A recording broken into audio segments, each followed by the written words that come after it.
We're excited to kick off our session today.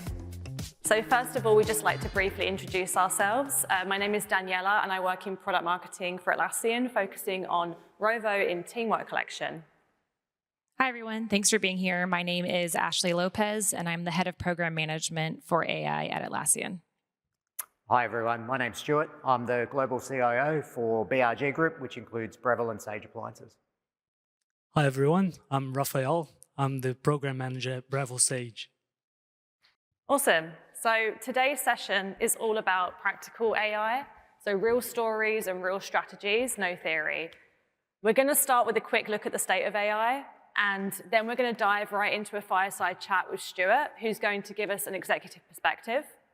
And then we'll walk you through our hands-on adoption framework with Raf. You'll leave with a practical framework that you can take away and use tomorrow. So let's first level set a little on the state of the market to provide some context. So 6 months ago, Ashley and myself did a talk at Team in Anaheim about preparing your knowledge management systems for AI. And at the time, there was a lot of hesitation around AI. Organizations were in a more exploratory phase, and rightly so. We focused on knowledge management as a low-lift use case, something to get people comfortable using AI and see some value without feeling overwhelmed. And now here we are today, where there's a much greater sense of acceptance of AI in organizations, and we're seeing a lot more creative and impactful use cases emerge, such as broader engagement with different departments across an organization, and AI for more complex workflows like decision support and project management, not just automation. And now we've entered this whole new phase where every week there's a big headline in the news about big tech investing billions in AI. And AI is becoming really part of the fabric of how we work, influencing how we collaborate, and even starting to show up in things like company culture and performance reviews. But with all this momentum and investment, obviously there are some real concerns bubbling up. One being, of course, ROI, tangible value from AI and adoption. And there's also been a rise in AI fatigue and even resentment, where teams can feel overwhelmed with the constant influx of AI tooling and expectations. And of course, there's the challenge of disconnect from leadership, especially if they're charging ahead with big AI plans, but the folks on the ground feel left out from the conversation and the process. So the question remains, how do you actually get the most value from AI? And maybe most importantly, how do you make sure that your leadership teams are truly in sync with the teams who are using AI day to day, no matter where you are on your AI journey, no matter which stage of your AI maturity? So that's why it's so important today that we're going to bridge the gap between strategy and real-world experience. So we're very lucky to have our two amazing speakers from Breville Sage with us. So starting with the executive perspective, if you want your key AI initiatives to succeed, obviously engaging execs is completely key. This ensures that your projects are aligned, you get the right resources you need, and you're driving the bigger picture strategically. And on the implementation side, our expert Raf will bring a crucial perspective as well, because this SME understands day-to-day realities and practical challenges of rolling out AI. So with that, I'm really excited to welcome Stuart back to the stage, where we're going to have a brief fireside chat. Welcome. Hey, Stuart. So first off, as I shared a little bit earlier, there's so much buzz and often anxiety around AI in the workplace. So I'd love to kick off a bit around which anxieties may be misguided, and what's like one big myth that you'd like to bust around how executives perceive AI? Sure. So I think one of the big things for us, first and foremost, is you don't have to figure everything out before you get going. So we've seen lots of analysis paralysis, across all different programs and projects. But again, I think that it's key to just sort of move forward and start somewhere. The whole AI landscape in particular, it's just moving so quickly. So it's really, really difficult to really know where it's going to even be in 12 months' time. So for us, it's kind of get going is the first thing. The second part was, for us in particular, is around having a framework for what I would call safe usage and having some guidelines for the teams.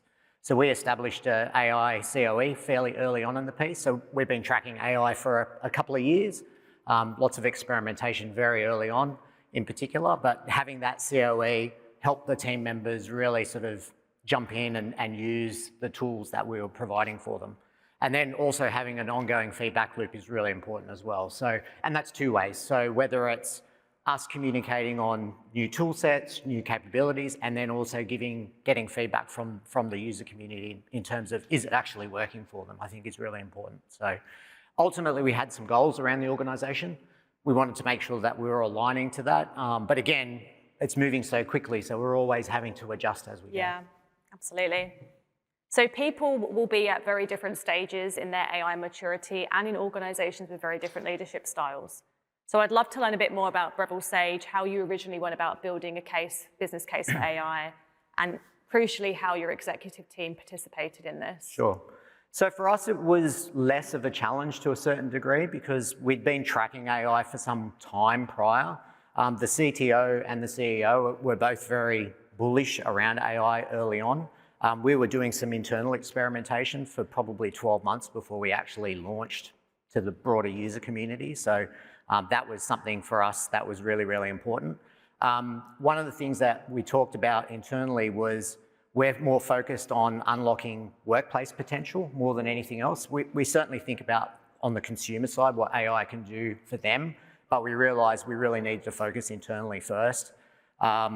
We also had a lot of what I would call informal usage of AI in the organization. So we actually went and asked everyone in the company, what tools are you using today, whether they're official or not, because people were doing things off the books. Yeah. And we actually ended up with about 300 or 400 use cases of AI that gave us a really good indicator of, where should we focus some of our energy. Absolutely. That's interesting. I guess from the Atlassian side, some of the things we learned was that AI was happening in many silos. And we were also fortunate to have CIO buy-in very early on, and we had a strong top-down push. We formalized this with a company-wide goal to harness AI, but the beauty of that was every team had the flexibility to define the outputs that contributed to that goal, so we had that level of flexibility. I'd love to learn more about how you define success around AI in your organization. How did you envision that to be, and how does it look at the current stage that you're at? Sure. So we think about AI in kind of three key areas for Breville Sage. So the first one's around operating leverage. So as a company, we're on a growth trajectory. We're looking to double in size in terms of revenue. And then that brings us to thinking about, well, how do we operate as an organization effectively? If I go back and look at what we were doing 5 years ago and that growth trajectory, obviously there's a link between the growth and people. So we wanted to make sure that we're using the tools to be more efficient. Our goal was never to say, hey, we're going to use AI to replace people, but it gives us options in terms of when we're growing, okay, where do we spend our precious resources, and obviously with the recruitment side as well. The other piece for us is around acceleration. So again, we're trying to grow quickly. How do we use AI tooling platforms to our advantage in terms of speeding up work, being more efficient, greater teamwork between business and technology teams in particular. And then also, is there some competitive advantage for us in terms of helping the growth side of things? And then lastly, again, back to the consumer side, what are the things that we potentially could use in that space for consumers? But our main focus right now has been more predominantly internally. Absolutely. I mean, that's an interesting point. At Atlassian, it's kind of the opposite for us. As a company that's building software for teams, we invested early on a lot in our robo search capabilities, and we found that our internal teams could leverage what we were building for our customers internally. So knowledge management became a very early days AI use case for us that helped us drive adoption. So it's going to be interesting to see how Breville Sage, you apply your internal learnings to benefit your customers in the future. So moving on, it's a tricky balance, of course, to strike when you want to enable AI usage and champion AI, but ensure you have the right safeguarding and governance in place. So I'd love to know, how have you gone about encouraging a culture of curiosity, experimentation, whilst also mitigating risk? Sure. So, I mean, fundamentally, we're an innovation company, so it's part of our DNA. So we produce great products, obviously services that go along with it, with the ultimate goal of mastery in the kitchen. So that's, you know, our ultimate drive.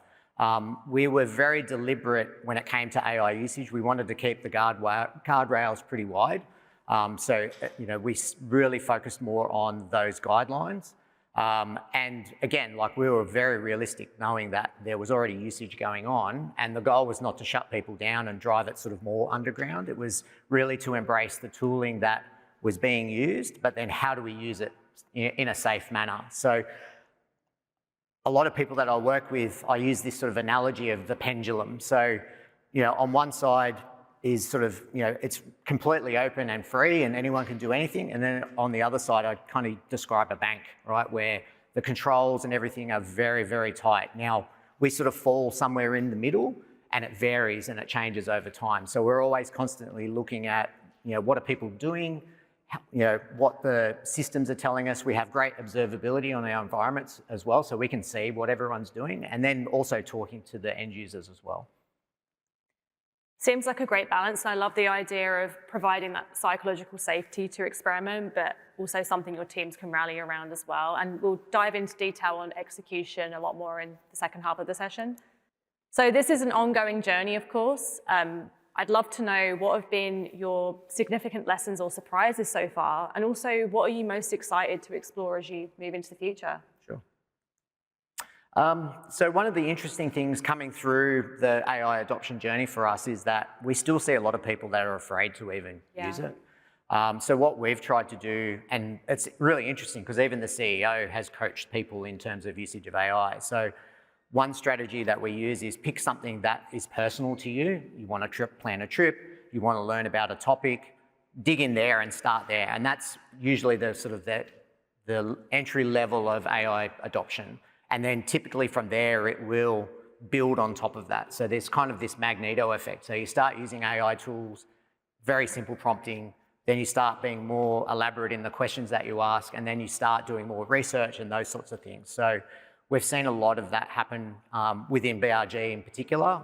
We've got a fairly broad mix of people in the organisation, some, you know, very technology savvy folks and some not so technology savvy. So we want to really support all of those people as much as we can. The other one that we've seen as a result of the starting of the AI usage is automation opportunities. And this is kind of low-hanging fruit. But what we've seen is people are actually asking more questions about their jobs. What are they doing? Can I be more efficient? And it just sort of leads to the exploration there. So it's been an amazing thing to see over the last kind of 12 months in terms of that. So yeah. Me personally, I have my own little CIO companion that I use every day.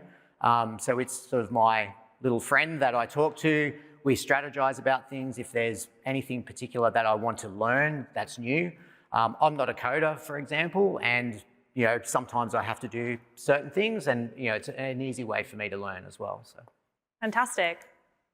Thank you so much, Stuart, for joining us today. Pleasure. And we're going to move on to the second part of the session. So I'll hand over to Ashley and Raf. Thank you.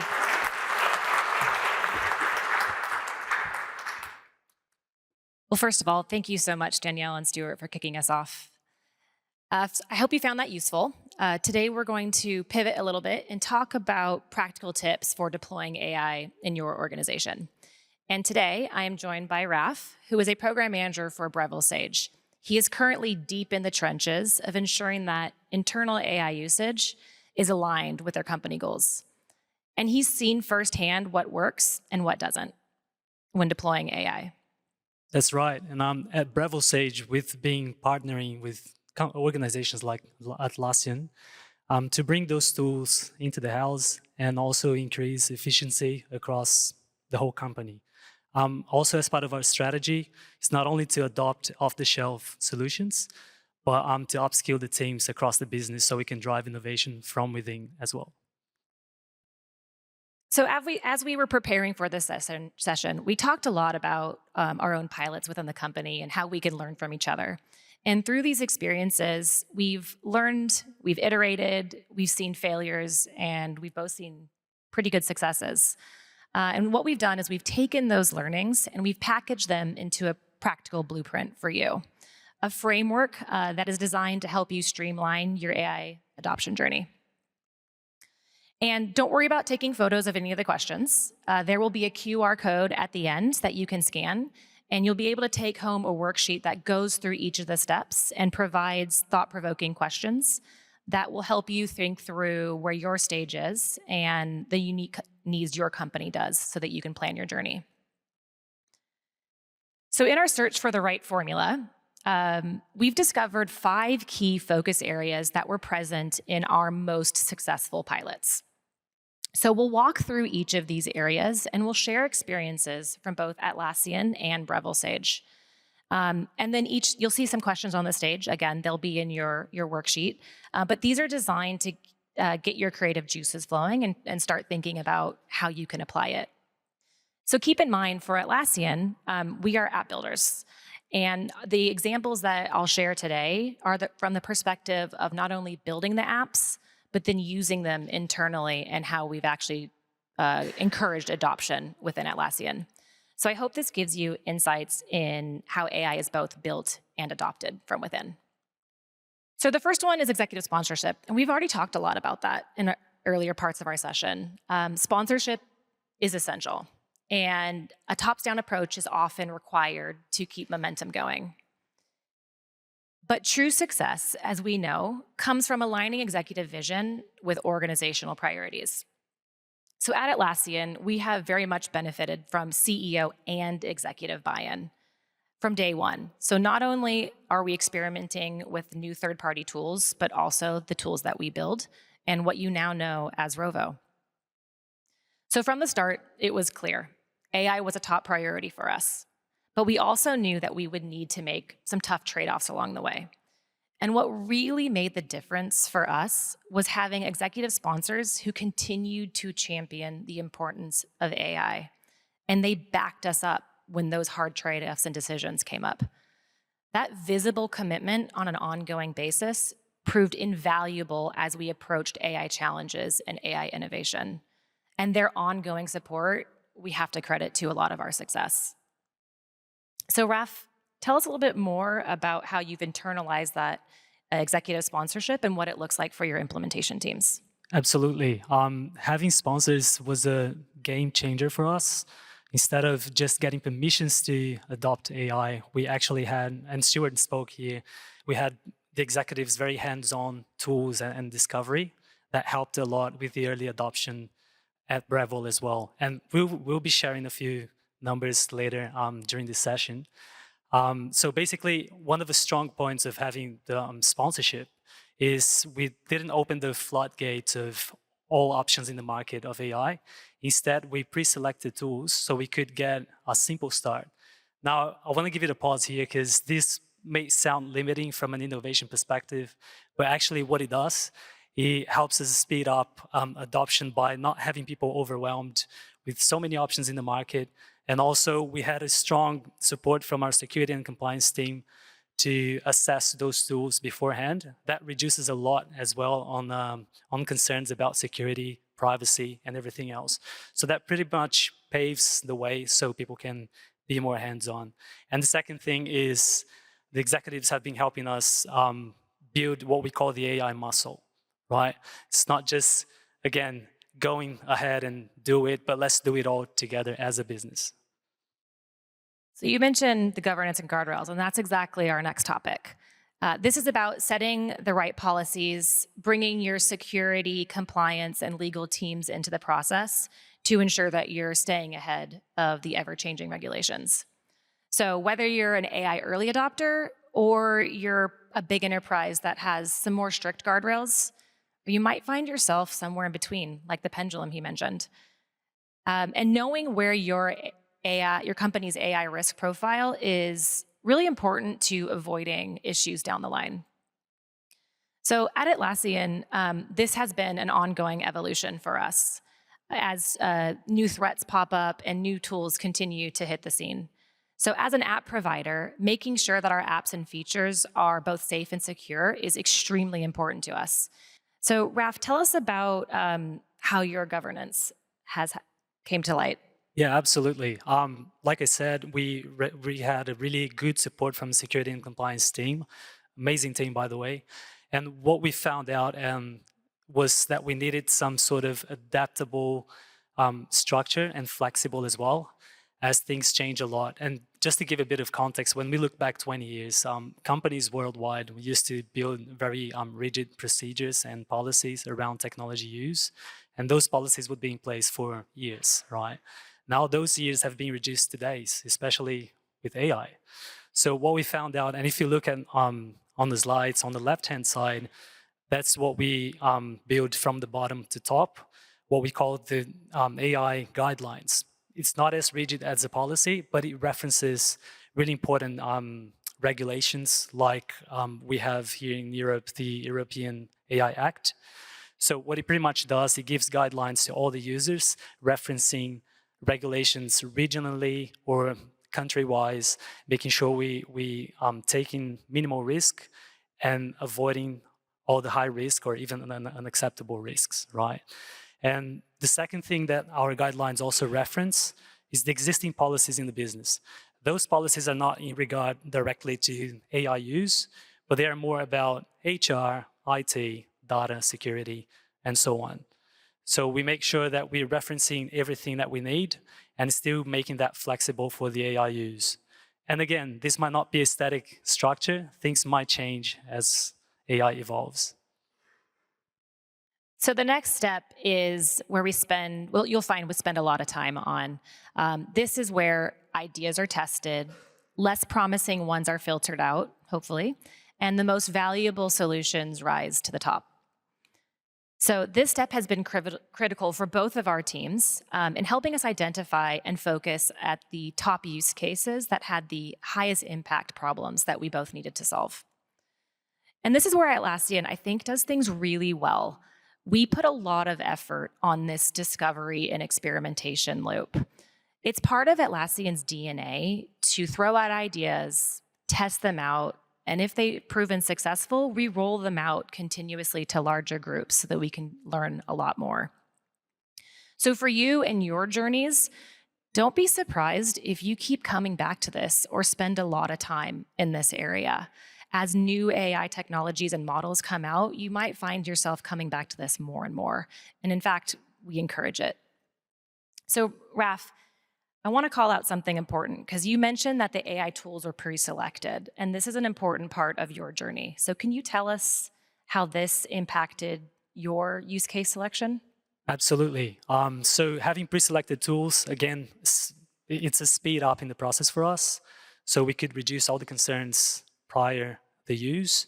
So the discovery part for us is much more of putting in place some structure so we can facilitate this discovery across the teams.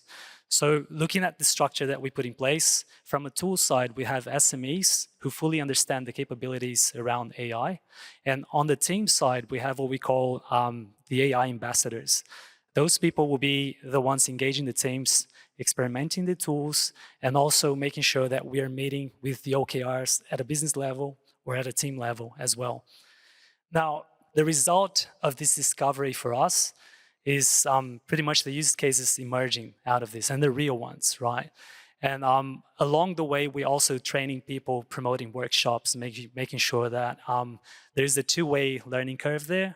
One is people learning about capabilities, and the second one is the machine learning within the AI component, absorbing information about teams and the company as well. So after discovery, when we're ready with a few use cases, there is a little selection method that we use, which one of them is based on the prior slide we had, measuring the risk. If it's a minimal risk, an acceptable risk, there will be a go, no go for those use cases. We also have, again, meeting the OKRs sessions and checking if those use cases are eligible for what the business want to move towards to. And the third component of the selection method is pretty much my favorite, is what we call the moments of brilliance that people have. And all of you might have encountered moments that people find out that tedious work are now about to be gone.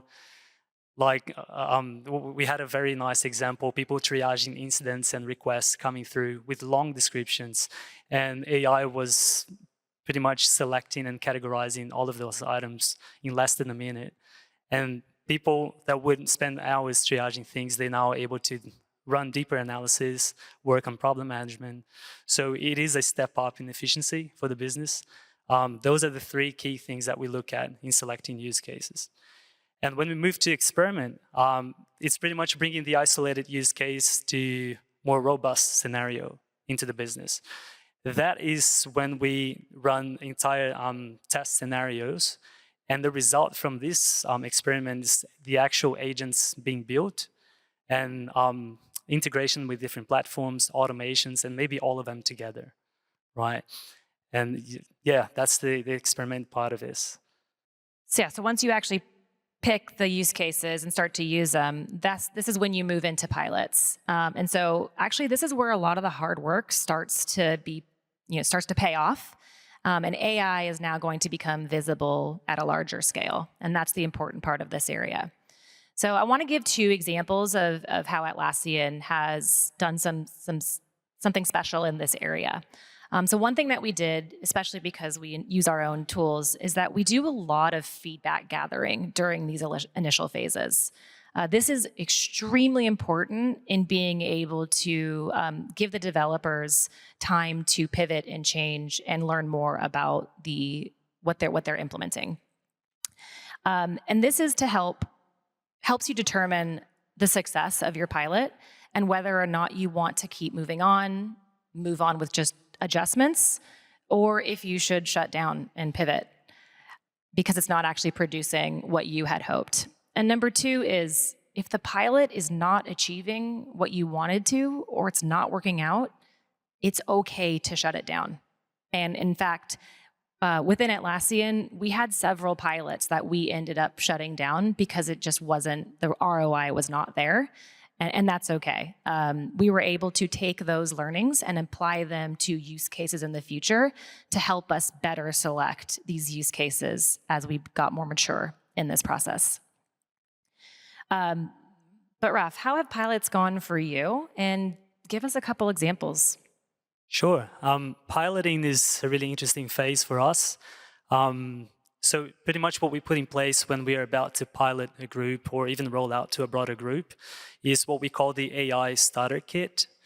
It's about documenting settings within more complex AI models. It could be integrations, automations, agents. And what it does is, if the rollout or the pilot fails, we already have documented to share with the other teams what we've tried in the past and didn't go well. If it does go well, then we move ahead, and that becomes part of the configuration management for the business, right? The second thing that we look at is developing a pipeline for the developers and engineers in the business, which is nothing more than just a secure way of, and repeatable way of bringing things from experiment to deployment. And the last thing, which is really important for us, is to make sure we catalog any new service or application that comes out of those experiments. So then we can track all existing services and then keep moving forward with the business. So now you're deep in your rollout, and you need to start thinking about actual metrics and adoption metrics and how you're going to measure ROI so that you can share this back up with your executive sponsors. So at Atlassian, we use a mixture of both qualitative and quantitative data to get an idea of where we're at with internal AI adoption.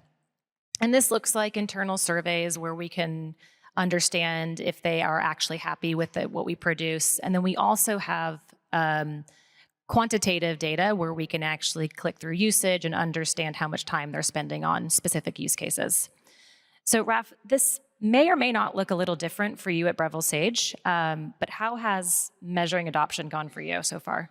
That's been going really well, and going back to having the sponsors, that speed up a lot in terms of early adopters. So if I can share a few numbers with you today, within the first weeks that we opened AI for the broader business, we had, as early adopters, rated at 40% of the business. So pretty much half of the business were actively using AI. repetitively on their daily basis. Right now, we're sitting at 70% of adoption across the business, and we are aiming at, for 95% within the next 6 months. Obviously, we have other measurements we want to put in place, and we are working on them right now, is hours saved, especially using automations, right? The second thing is reduction in tickets. It could be support tickets, incidents, requests, and that links to a really interesting thing that we want to measure as well, is the amount of self-service across the business. We want to make sure processes like granting access and many other things happen automatically as a self-service. And if I can share a bit of lessons learned, is if you are about to give the first step within the business, make sure you have sponsors that will help you speed up the first steps. And communication, make it very clear and continuous at all times. Sharing failures and sharing successes is the most important thing during the journey. Thank you, Raf. So that concludes our walkthrough of the blueprint. You can go ahead and download it now. You can either add it to your Google Drive or you can download a PDF copy directly. Thank you for joining us. Thank you.